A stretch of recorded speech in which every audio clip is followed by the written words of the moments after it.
Digital યુગ આ daily local news channel of Bharuch. ભરૂચમાં નેશનલ ટ્રેડ સેન્ટરની દુકાનમાંથી 1 લાખના મુદ્દામાલની ચોરીની ઘટના બની હતી.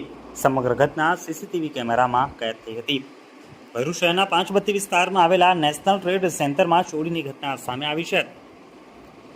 SHK સ્માર્ટ ટેક મોબાઈલ શોપના દુકાન નંબર 13માં ગત મોડી રાત્રે તસ્કરે પ્રવેશ કર્યો હતો. તસ્કરે શટરનું તાળું તોડ્યું અને કાચનો દરવાજો તોડીને દુકાનમાં પ્રવેશ કર્યો હતો. દુકાનમાંથી લેપટોપ, સ્માર્ટ વોચ સહિત 1 લાખ રૂપિયાની વધુની કિંમતનો માલ ચોરી કર્યો હતો. સમગ્ર ઘટના દુકાનના સીસીટીવી કેમેરામાં કેદ થવા પામી હતી. દુકાન માલિક સત્તારભાઈએ જણાવ્યું હતું કે આ વિસ્તારમાં અગાઉ પણ આજુબાજુના શોપિંગ સેન્ટરોમાં ચોરીની ઘટનાઓ બની છે, પરંતુ ચોર પકડાયો નથી. તેમણે પોલીસને આવી ઘટનાઓ અટકાવવા માટે પગલાં લેવા પણ વિનંતી કરી છે. એ ડિવિઝન પોલીસે ચોરીનો ગુનો નોંધી લીધો છે. પોલીસે સીસીટીવી ફૂટેજ મેળવી ચોરોનું પગેરું શોધવાની કવાયત હાથ ધરી છે. ગત મોડી રાત્રે 3 વાગ્યાના અરસામાં આ ઘટના સર્જાઈ હતી.